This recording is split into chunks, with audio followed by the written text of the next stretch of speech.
At Lakeview Kids, we want every child to have fun and to be safe. We know that if kids have fun, they'll want to come back to church, and if kids are safe, parents will trust us with the privilege of being able to minister to their child week to week.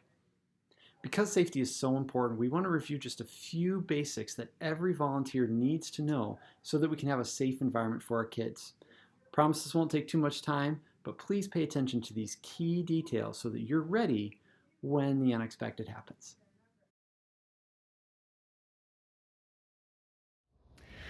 Your first tool in the case of any kind of incident or medical emergency is the radio. Communication is key. In first aid training, they say if you see somebody who's hurt, the first thing you do is call for help. So you say, you call 911.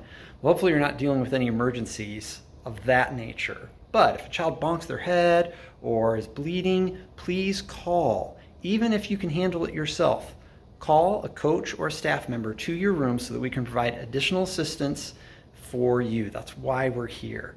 So just like walkie-talkies, and when you were a kid, you played with these as a toy, press the button on the side and hold it in while you talk. So you push the button and talk into the walkie-talkie, say, hey, could I get some assistance in room A117?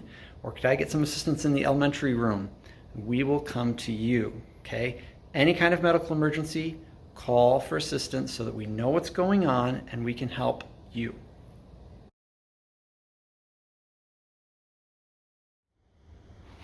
Now, every room and every ministry area has a first aid kit. Some of them look like this. Others of them are in a box that's just labeled first aid kit. But all of them will have a couple of the same items. First off, Band-Aids. This is going to be the most common thing you do, is you will be able to give a kid a Band-Aid for their cut, their boo-boo, their owie. If you give a child a Band-Aid, they can put it on themselves. That's the easiest, simplest one to do. However, if you have to administer any kind of Band-Aid or somebody's bleeding or has any kind of bodily fluid, you need to use these gloves, all right? Again, the gloves look different in each first aid kit, but this, if you are putting on a Band-Aid, you need to wear gloves. Now, that some of you are probably thinking, why would I need to use gloves? I do this all the time. I'm a parent. I don't need to wear gloves. Here's the deal. You just don't know what a child may or may not have been exposed to or may have as a part of what they were born with or what has happened to them. I remember being surprised when a parent of a child at one of my churches came and said, hey, I just want you to know my child has HIV. I was shocked. I mean, this kid was 3. And then he explained the circumstances by which that child had come to get HIV. You don't know. You just don't know. And you don't want to take the risk with your life. I mean, we appreciate that you're serving, but you're already giving a lot.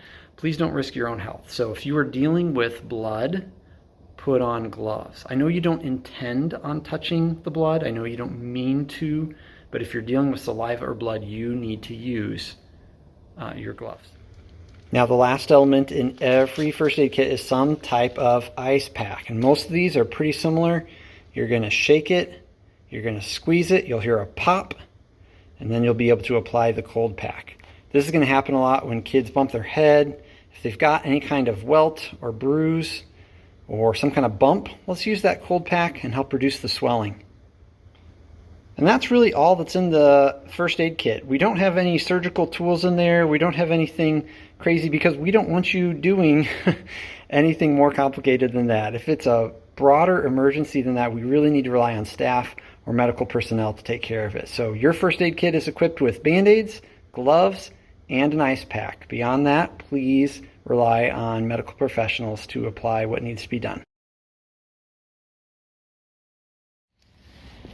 When there is an injury on site, we do require some documentation. And so every time that there's a bump or a bruise or a child's bleeding, we're going to ask you to fill out an incident report.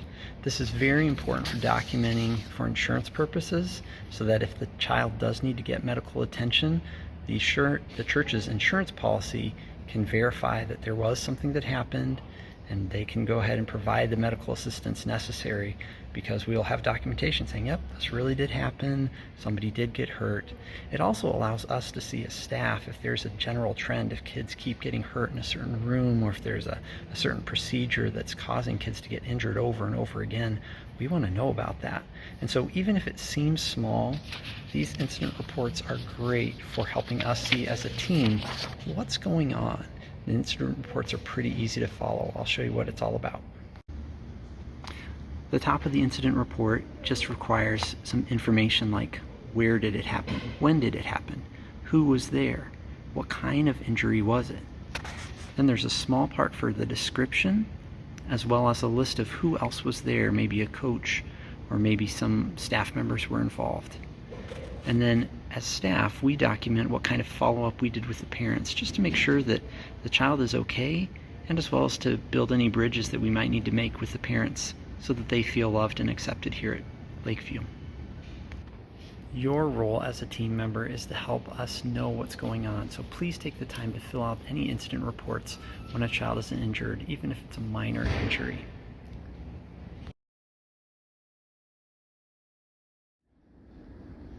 The closest artificial defibrillator is located in the hallway that goes off the main auditorium. So if you're coming from the main auditorium, down the hallway just a few steps, you'll see the AED.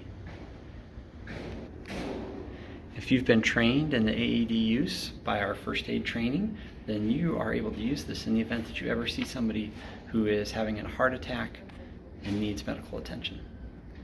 And now you know what's in your first aid kit, you know how to report and document any kind of incident that happens, and you even found out the location of your closest AED. If there's other training that you need to help make this a safe place, please let your staff member or your coach know. We are here to support you. You are what makes Lakeview Kids a safe place for kids. So thank you for taking the time to make sure that your ministry area is safe and secure.